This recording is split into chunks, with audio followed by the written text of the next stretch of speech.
Les envío un saludo cordial. Nuevamente retomamos los temas de ginecología. Mi nombre es Dania Prado, soy especialista en ginecología y obstetricia y el tema que vamos a revisar hoy es endometriosis. Primeramente vamos a hablar sobre la definición y debemos decir que la endometriosis es la presencia de glándulas y estroma endometrial que se encuentran o se localizan fuera de la cavidad uterina, con distintas características que hacen funcionalmente similar al tejido endometrial presente dentro del útero. Sin embargo, la endometriosis es una entidad frecuentemente diagnosticada en ginecología y es una de las pautas que nos dan para procedimientos y tratamientos de estirpe hormonal como quirúrgico. Es importante recalcar que esta patología también es dependiente de distintas hormonas y esto va a predominar sobre todo en las mujeres que se encuentran en edad fértil. Hablando un poco sobre la epidemiología, debemos decir de difícil mención y de difícil diagnóstico, ya que muchas de estas pacientes no logran ser sometidas a estudios mediante la laparoscopía, que es importante este estudio ante una sospecha tanto clínica de endometriosis y que se opta por otras técnicas imagenológicas para el apoyo de esta patología. Sin embargo, el uso de otras técnicas inmunológicas pues tienen una sensibilidad reducida. Es importante destacar que esta patología se presenta en mujeres en raza blanca entre el 1 y el 7% de ellas. De estas pacientes debemos mencionar que la prevalencia en adolescentes con dismenorrea severa es aproximadamente en un 50%. Es característico de esta patología la dismenorrea, que es el dolor menstrual intenso y súbito, que este puede durar desde el inicio de la menstruación hasta la conclusión de la misma. Y se presenta entre un 40 a un 60% de las mujeres en general.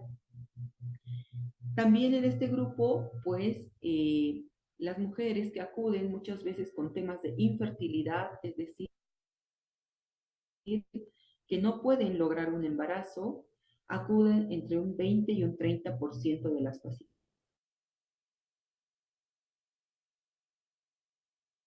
De estas pacientes y menos de un 5% se presentará en las pacientes postmenopáusicas. Hablemos un poco sobre la prevalencia, ya que la prevalencia más que todo va a ser destacada en la edad reproductiva de las mujeres. Debemos decir que esta edad reproductiva se representa entre los 15 a 55 años de edad, siendo más frecuente observar esta patología entre mujeres que cursan entre los 25 y 35 años de edad, dando un promedio de edad a los 28 años. Es importante destacar también que estas mujeres no solamente tienen temas de dismenorreas, que son el dolor menstrual, sino que tienen temas de dolor pélvico crónico, es decir, que este dolor también se presenta fuera de los ciclos menstruales y en este grupo se presentan entre un 5 y un 10% de estas pacientes que padecen endometriosis. Y como habíamos mencionado anteriormente, el tema de infertilidad o esterilidad, pues sí se presenta entre un 20 y 40% de estas mujeres. Es importante también mencionar que en el grupo de cirugías que se realizan por esta patología, la más comúnmente utilizada y que además nos da una visualización directa de las lesiones que puedan encontrarse a nivel peritoneal es la laparoscopía, dando una prevalencia entre un 12 y un 32%, y es por esto que es tan importante que a estas pacientes con temas de dismenorreas crónicos, intensos, dolor pélvico crónico, pues puedan ser sometidas a una laparoscopía diagnóstica. Un 9 o 50% de estas mujeres se realiza el tema de laparoscopía por temas de infertilidad, es decir, dificultad de poder concebir un embarazo, ya que son pacientes jóvenes y sexualmente activas, pero no pueden lograr una concepción adecuada.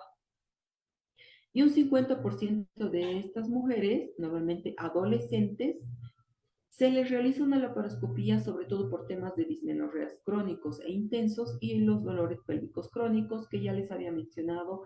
Es el dolor que presentan en bajo vientre o en hipogastrio sin relación con la menstruación. Si hablamos un poco sobre los factores de riesgo, debemos mencionar que existen factores de riesgo tanto reproductivos como menstruales. También dentro de los factores de riesgo va a depender mucho de los hábitos que puedan presentar las pacientes, los estilos de vida y los factores ambientales. Y es por esto que mencionamos la obstrucción del flujo menstrual. Este flujo menstrual, que normalmente tiene una duración aproximadamente entre los 3 a 6 días o un poco más, ¿no? Se asocian sobre todo con temas de dismenorrea. Generalmente este síntoma se va a dar por un mecanismo de contracción uterina intensa que puede ocasionar un aumento del reflujo menstrual. Y es por esto que es tan importante conocer también el ciclo menstrual, que ya habíamos mencionado que tiene una duración de 28 días.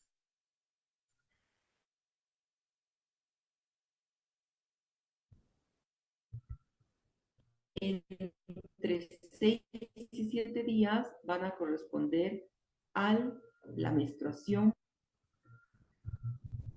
A estos sangrados sí se considera un factor de riesgo, ya que existe una exposición frecuente de este flujo menstrual y sobre todo en aquellos casos de hipermenorrea o sangrados abundantes, donde puedan conllevar a tener mayor reflujo menstrual.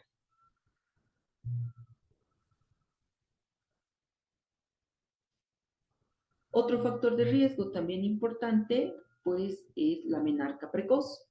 La menarca precoz que normalmente se desarrolla entre los 9 y 10 años de edad, que se van a exponer muchas veces estas pacientes a periodos de menopausia tardía, es decir, que sobrepasan los 50 años de exposición. Y cuando existe una menarca precoz y una menopausia tardía, pues existen ciclos de estrogenismo dependiente que se van a exponer estas pacientes. Es por eso que dentro de este grupo no solamente se encuentra una menarca precoz, una menopausia tardía, que es esta exposición prolongada y estos niveles elevados de estradiol, sobre todo en estas pacientes.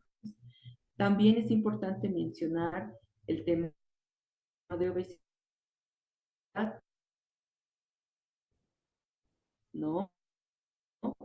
Es decir, un índice de masa corporal elevado va a conllevar a que exista una irregularidad de los ciclos menstruales. Por lo tanto, va a haber un incremento de infertilidad por anovulación. Y esta anovulación es la que expone a la paciente y que se convierte en una patología estrógeno dependiente.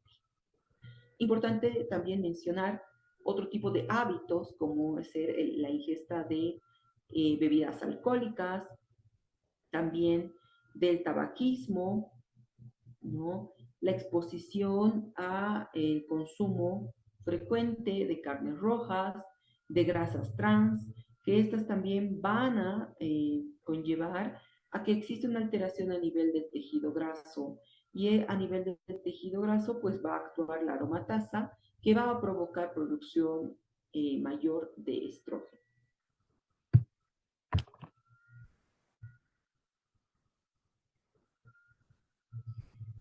Si hablamos un poco sobre la etiopatogenia, vamos a hablar sobre todo de las posibles causas que puedan llevar a esta patología, como ser la endometriosis. Debemos decir que en esta patología, ya que existe no solamente alteraciones o afecciones a nivel hormonal, alteraciones inmunológicas, alteraciones ambientales, también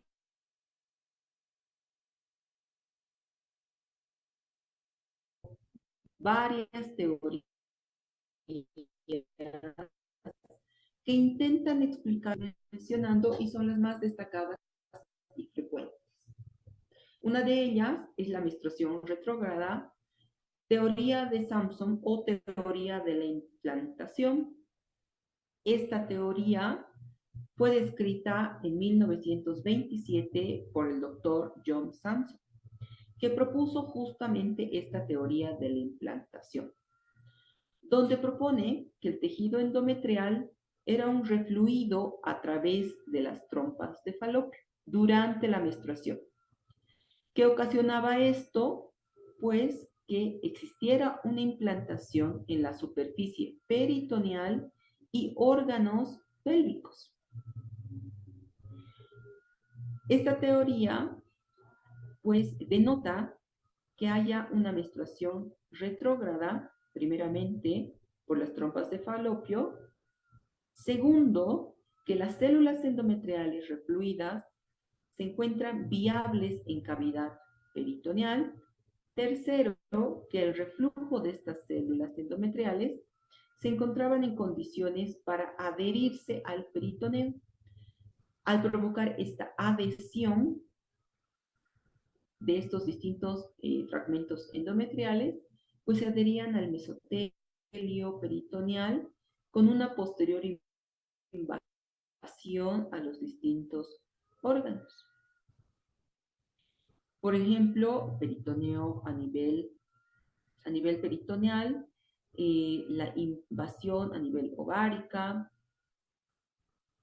una implantación y proliferación en distintos tejidos que provocaban una hiperperistalsis, disperistalsis uterina y por lo tanto existía mayor reflujo. Esta teoría es una de las teorías que más se utilizan y se apoya el día de hoy. Otras teorías, pues existe la teoría disembrioplástica o de restos embrionarios. Esta teoría fue descrita en 1890 por von Reichenhausen, que introdujeron esta teoría, en la cual proponen activarse la diferenciación celular de restos de células de origen mulleriano en células endometriales, en presencia de estímulos específicos, pudiendo también explicar la presencia de endometriosis posiblemente reportada en el sexo masculino. Esta proliferación de restos mullerianos y de estas anomalías que puede existir entre el epitelio uterino y tubárico, no se les ha dado mucha importancia, ya que no se podrían explicar todos los tipos de endometriosis que pueda presentarse por este tipo de alteración a nivel de los restos embrionarios. Sin embargo, es importante recalcar que la menstruación, sobre todo retrógrada, puede tener un porcentaje entre un 76 y un 90% en las mujeres.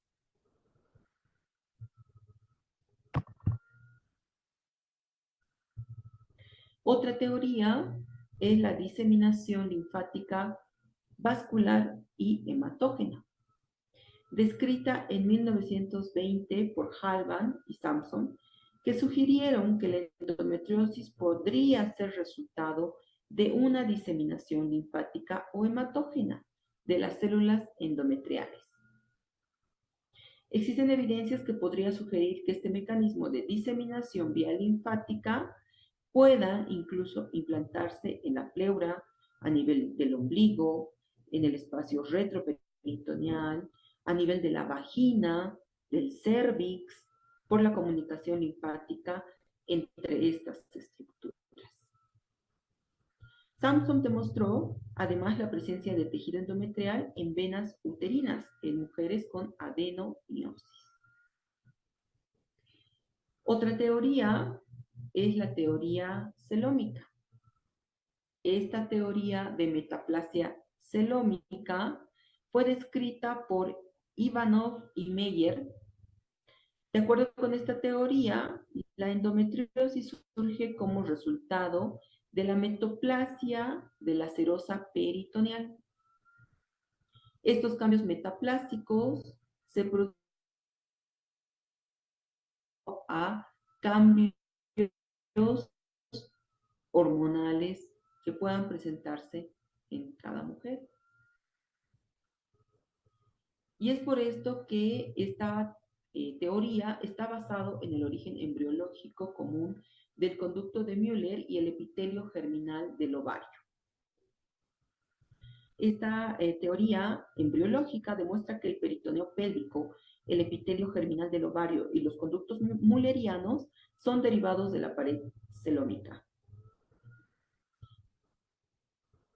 Y es por esto que esta teoría apoyaría la presencia de endometriosis en mujeres premenárquicas, en mujeres adolescentes, en mujeres posmenopáusicas y así también en el sexo masculino.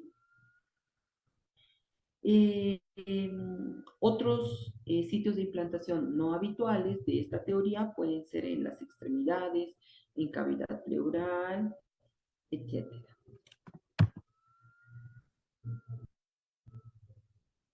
Otra teoría es la teoría de la inducción, que esta teoría prácticamente es de las más poco reconocidas para esta patología. Sin embargo, se caracteriza por la extensión de metaplasia celómica, factores hormonales o biológicos que inducen a la diferenciación de determinadas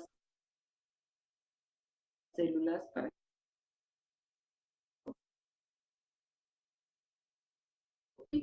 y factores inmunológicos que pueden llevar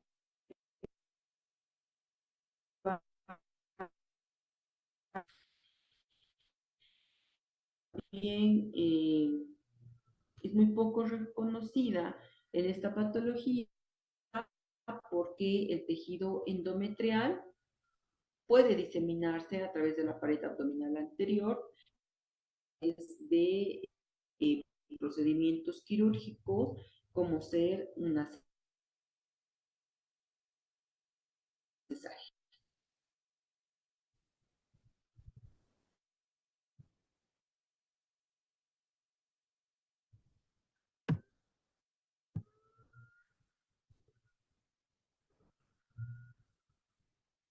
Y es por esto que es importante.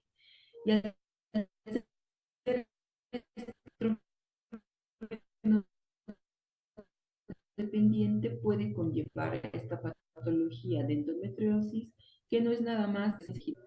Normalmente, ¿dónde se van a implantar este tejido? Es muy común que este tejido se implante sobre todo a nivel ovárico. Existe una sintetización estrogénica por medio de la aromatización de los andrógenos ováricos y suprarrenales.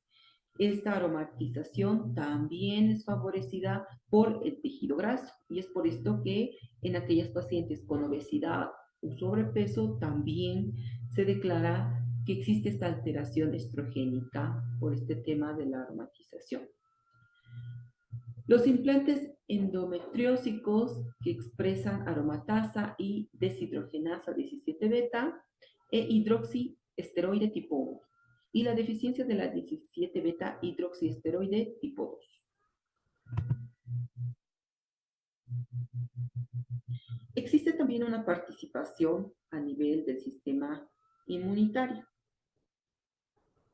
es decir, aquellas mujeres que expresan las menstruaciones retrógradas, donde va a existir este tejido que va a propiciar esta alteración de la sangre menstrual regurgitada, actúa como un irritante de superficie a nivel peritoneal.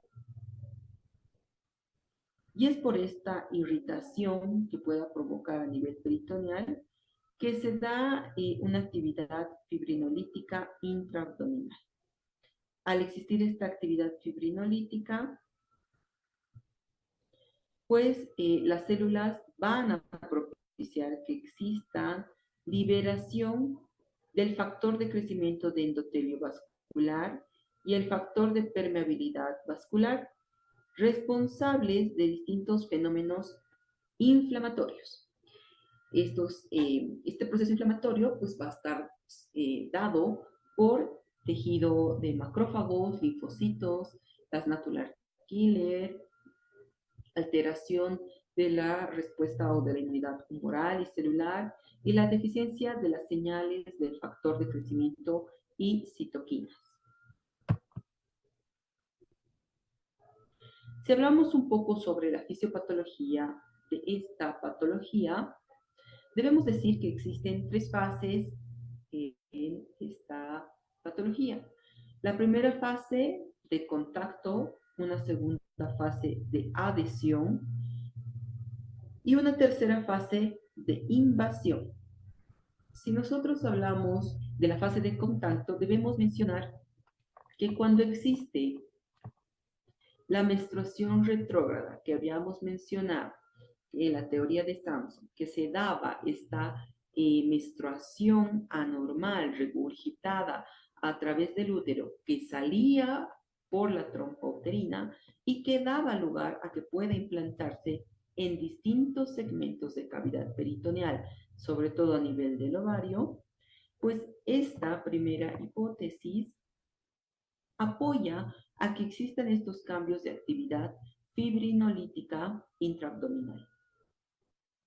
Al existir este tema de fibrinólisis, puede desempeñar papeles en la formación de adherencias en cavidad uterina.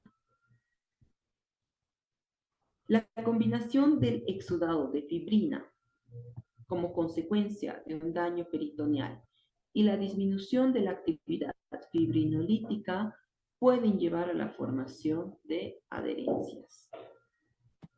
Por otro lado, el factor de crecimiento del endotelio vascular y el factor de permeabilidad vascular son los responsables de una extravasación de fibrinógeno que va a provocar procesos inflamatorios. Al presentarse estos procesos inflamatorios, se va a producir la liberación de distintas sustancias como ser los macrófagos, va a haber el proceso proinflamatorio, va a provocar la presencia de polimorfonucleares que se van a acumular antes de la llegada de los macrófagos, que van a provocar a que estos produzcan enzimas proteolíticas y metabolitos reactivos que oxidan las proteínas y las membranas, produciendo una lesión a nivel del mesotelio y por lo tanto provocando que exista una extravasación. Al existir esta extravasación, pues se va a dar una segunda fase. Esta segunda fase se da con el contacto de las células endometriales que se adhieren al peritoneo. La membrana amniótica puede o es similar al peritoneo y respecto a la proliferación de citoquinas y componentes de su matriz extracelular. Existen moléculas de adhesión celular que participan de manera vital en la aposición y en la adhesión de estas células.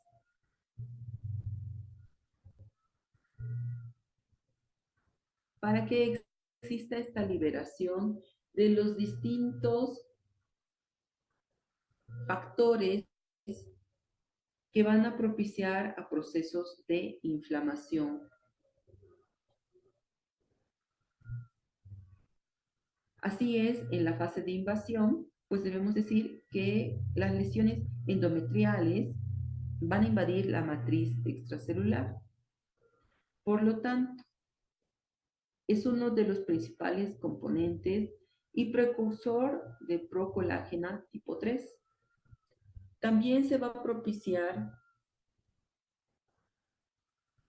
que las células endometriales produzcan depósitos de hierro subperitoneal con aumento del flujo sanguíneo y produzca procesos inflamatorios. Estos van a infiltrarse a los nervios sensoriales, los nervios simpáticos y parasimpáticos, y estos van a generar una respuesta inflamatoria. Los implantes endometriales secretan estradiol y prostaglandinas, como ser la prostaglandina E2. Provocan un aumento de macrófagos, de metaloproteinasas, inhibidores tisulares de estas metaloproteinasas, incrementan las interleucinas como la interleucina 6, la interleucina 8, el factor de necrosis tumoral alfa, que provocan la estimulación de distintas prostaglandinas que activan las fibras del dolor. Por lo tanto, las pacientes con temas de endometriosis, por este proceso inflamatorio, pues presentan un dolor intenso, sobre todo cuando se encuentran en el ciclo menstrual, durante su menstruación. Es allí donde van a propiciar que la menstruación sea muy dolorosa.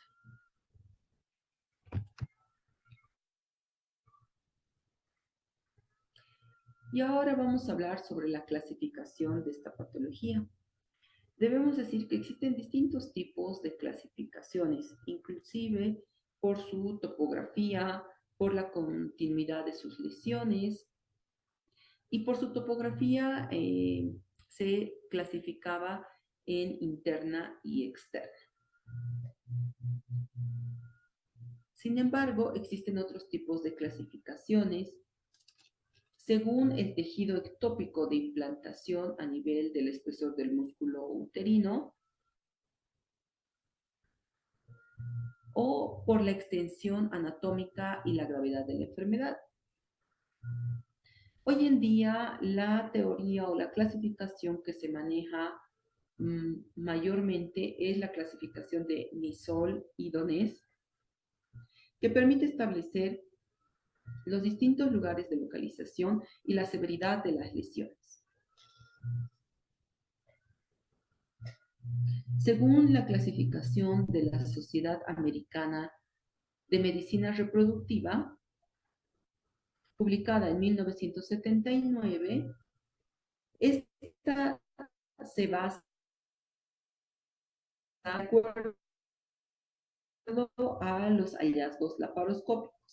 Entre ellos tenemos el tipo de lesión, que pueda ser superficial o profunda, la localización de las distintas lesiones, las características de la adherencia pélvica, y esta se clasificaba en mínima, ligera o leve, moderada y grave o severa.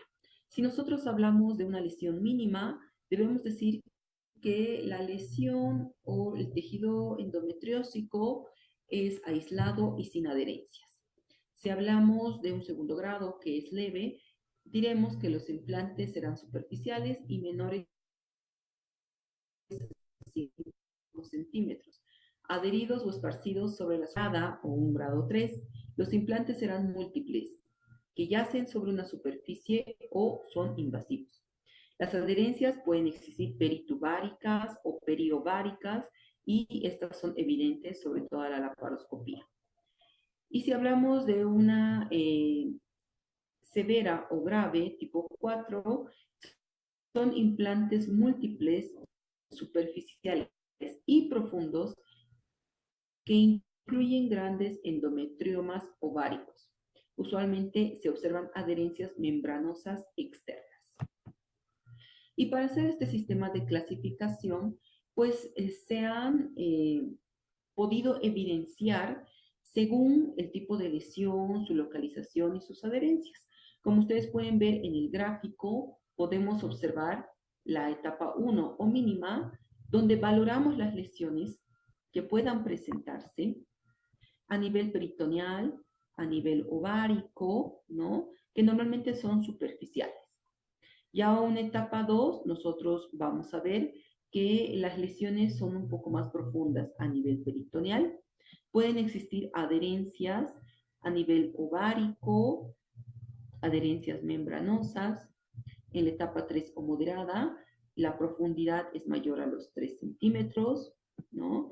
Ya nosotros podemos ver temas de adherencias, sobre todo ováricos, y cómo se clasifica y cómo se cataloga, pues, los valores. Para determinar que sea una etapa 1 o mínima, el valor debe ser de 1 a 5 puntos. Para ser un estadio 2 o leve, el valor debe ser de 6 a 15 puntos. Para establecer una etapa 3 o moderada, el valor debe ser entre 16 y 40 puntos. Para hacer una etapa 4 o grave, ¿no? El puntaje debe ser mayor a los 40.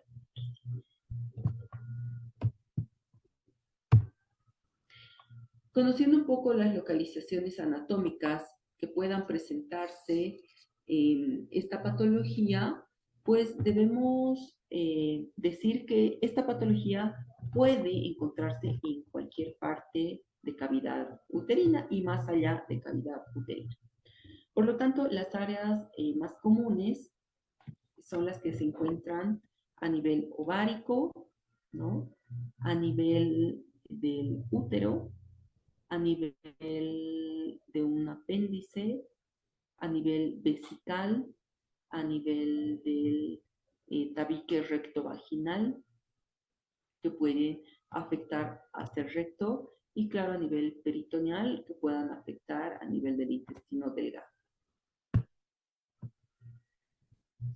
Ya hablando sobre la clínica de las pacientes, es importante recordar que más de un 50% de las pacientes van a presentar dolor, que es el síntoma más común de las mujeres. Es este dolor que puede ser un dolor pélvico crónico, la dismenorrea, que normalmente se presenta entre las 24 y 48 horas antes de la menstruación, durante la menstruación y hasta el final de la menstruación, que normalmente debería ceder con analgésicos, pero muchas veces no hay una respuesta adecuada al tratamiento analgésico y antiinflamatorio en estas pacientes. Ocasionalmente, mujeres que puedan presentar dispareunia no siempre llegan a tener este síntoma, pero un porcentaje bajo de un 10% de las pacientes pueden desarrollar dispareunia.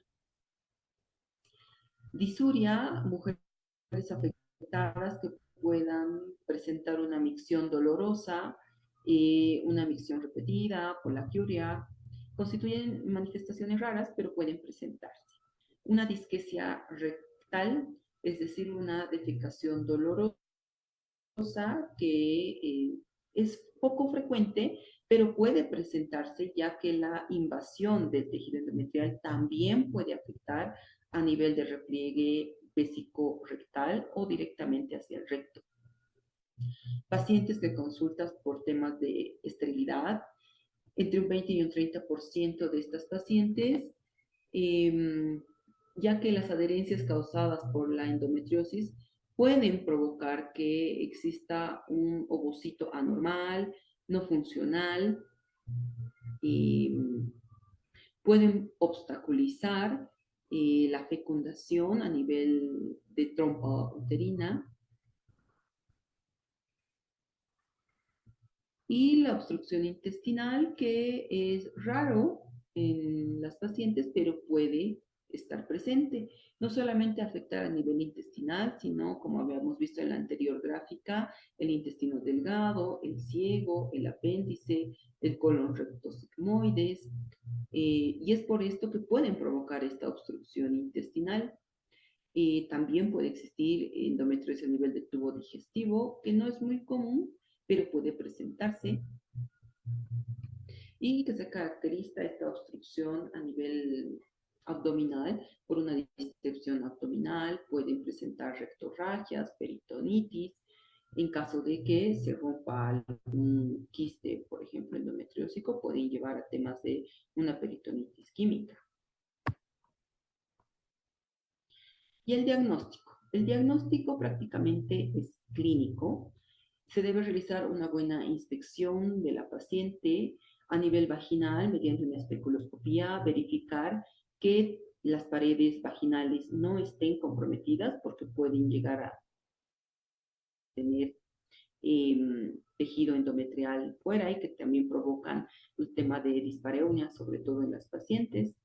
Una exploración bimanual que nos permite valorar si existen nódulos, cicatrices a nivel de los ligamentos uterosacros, si existiese una hipersensibilidad uterina o una masa anexial que puede ser un quiste endometriósico, por ejemplo. Y las pruebas que nos permiten determinar si realmente puedan presentarse esta patología o no, ¿no? Una de ellas, a nivel laboratorial, es el CA125. Este no es nada más que un marcador tumoral, es un marcador sérico que se puede obtener de forma fácil y es cuantificable. Además, debemos decir que el marcador tumoral CA125 tiene una alta sensibilidad y especificidad, así como es un excelente valor pronóstico y se puede tener una buena correlación entre los niveles séricos y la severidad de la enfermedad. Puede ser útil además para monitorizar la progresión y la respuesta al tratamiento que se pueda dar en las distintas pacientes.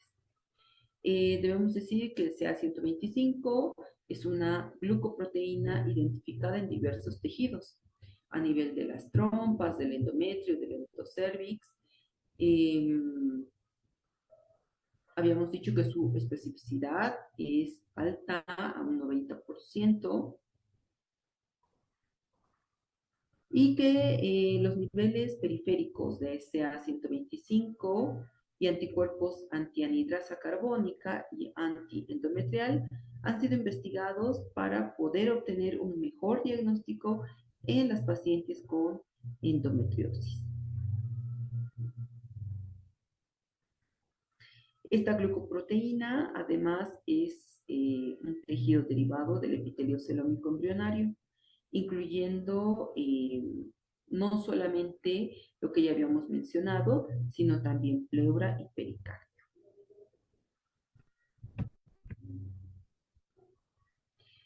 Dentro de las imágenes diagnósticas que se pueden utilizar, pues está la ultrasonografía, que tiene una sensibilidad muy buena. Eh, Puede determinar, bueno, su sensibilidad es entre un 64 y un 90% y una especificidad entre el 22 y el 100%.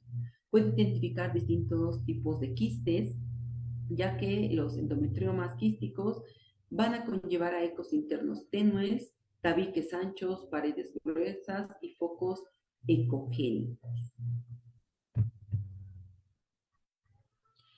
La laparoscopía diagnóstica, que es lo mejor o el gol estándar para esta patología, ya que su sensibilidad y su especificidad superan el 95%, donde nosotros podemos apreciar, como se ven en las imágenes, lesiones incrementadas en color rojizo, blancuzco, negro, pigmentos de hemosiderina, ampollas lisas de superficie peritoneal, orificios o defectos de este peritoneo.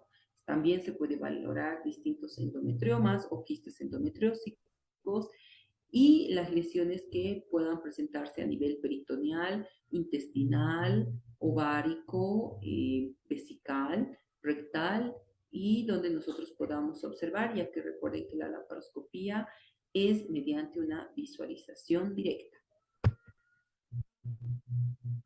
Y es importante también mencionar los distintos diagnósticos diferenciales de esta patología, como ser dentro de las dismenorreas o la dismenorrea como síntoma principal de la endometriosis, también hay que hacer un diagnóstico diferencial de una adenomiosis, miomas, infecciones, estenosis cervical, el dolor pélvico crónico o generalizado, hay que distinguirlo de una endometritis, de neoplasias, una torsión ovárica, adherencias pélvicas, la enfermedad pélvica inflamatoria, abuso sexual o físico.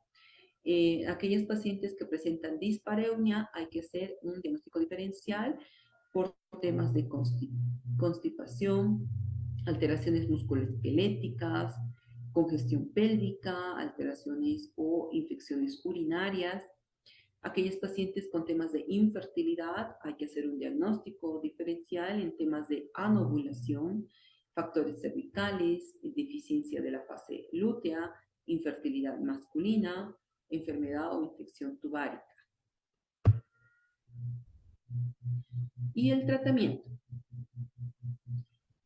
El tratamiento va a depender mucho de cuán frecuentemente está asociada al dolor pélvico, a la esterilidad, a la dismenorrea que pueda presentar cada paciente. Es decir, que cada paciente es individual y en cada paciente se le podrá otorgar un tratamiento específico en cada una de ellas.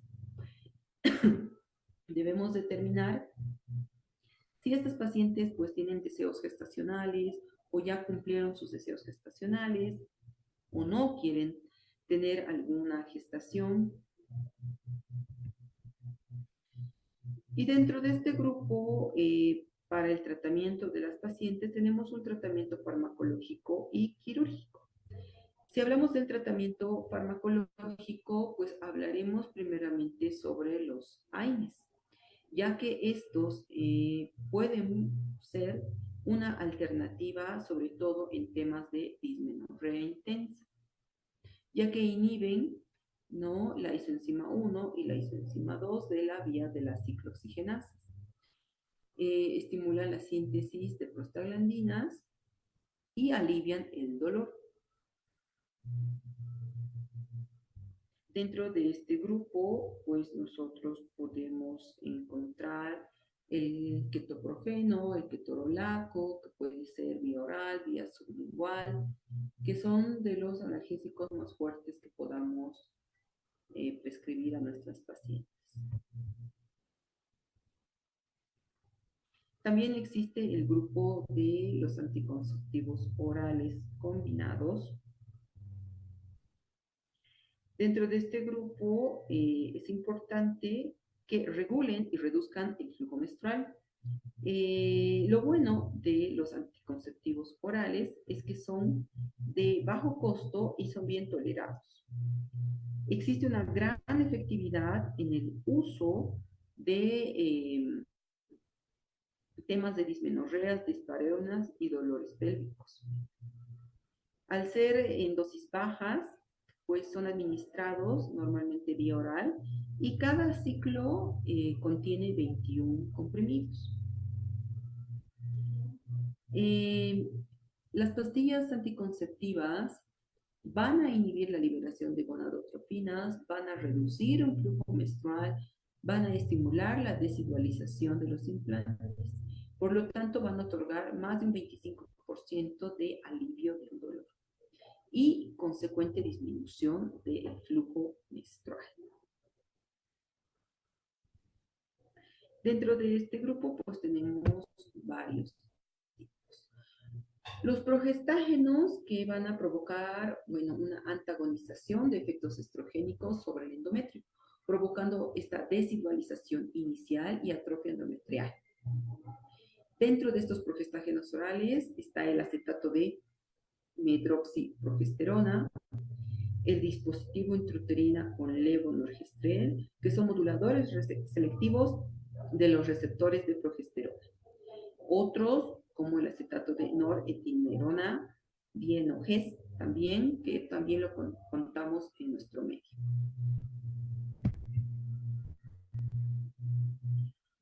Andrógenos como el danazol han sido utilizados en el tratamiento de endometriosis. Este perfil hormonal induce una atrofia endometrial tanto del endometrio eutópico como el ectópico. Las mujeres tienen un resultado muy adecuado. La dosis de danazol más aceptada es de 600 miligramos día. Se ha reportado una disminución del dolor con el uso del danazol en un 80% de los casos en nuestros pacientes. Sin embargo, el danazol puede provocar efectos adversos a las pacientes, como ser bochornos, acné, ganancia de peso, retención de líquidos, calambres, alteración a nivel lipídico, hirsutismo y otros más. Es por esto que este tipo de medicación debe ser bien controlada y se le debe orientar a la paciente los probables efectos secundarios que puedan presentar cada una de estas pacientes.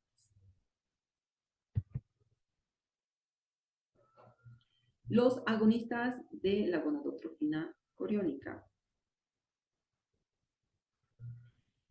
Entonces, este tipo de medicamento es muy utilizado y el mecanismo que se utiliza es de estimulación a nivel de la hipófisis en la síntesis y liberación de la luteinizante y de la folículo estimulante.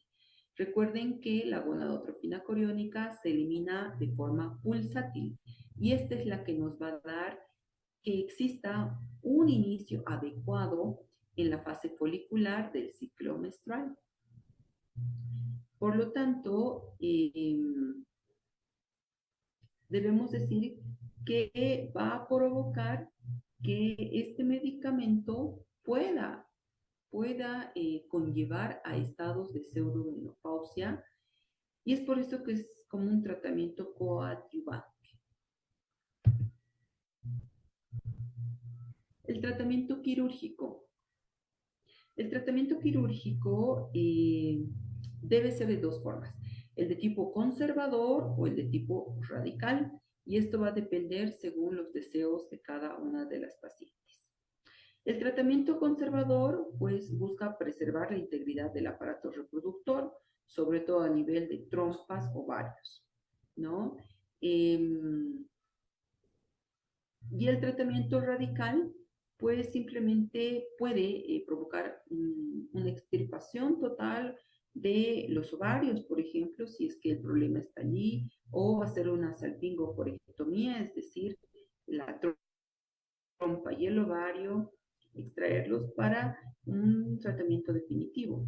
Pero como les había dicho, depende mucho de los deseos gestacionales. Normalmente el tratamiento quirúrgico en pacientes con dolor pélvico es en aquellas pacientes que no tienen un efecto adecuado cuando se utiliza un tratamiento médico u oral.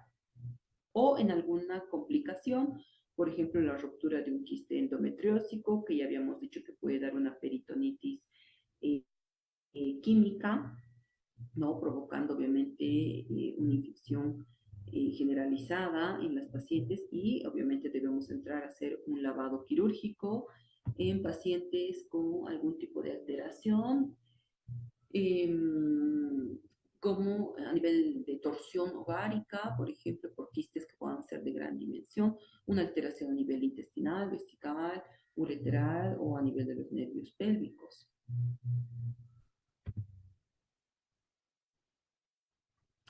Entonces, lo que quiere realizar un tratamiento quirúrgico conservador es aliviar el dolor, sobre todo en las pacientes, pero conservar la anatomía y el deseo gestacional que normalmente presentan estas pacientes. Y el definitivo, pues simplemente reducir y aliviar del dolor a estas pacientes y muchas veces se consigue realizando una histerectomía con una salpingoforectomía y estas pacientes pueden ser sometidas a cirugías abiertas como por vía laparoscópica. Sin embargo, el tratamiento de elección o el estándar es la vía laparoscópica. Y eso es todo en cuanto al tema de endometriosis. Espero que haya estado claro y sobre todo debemos buscar la clínica en las pacientes para otorgar un buen tratamiento y la mejora de cada una de ellas. Muchas gracias.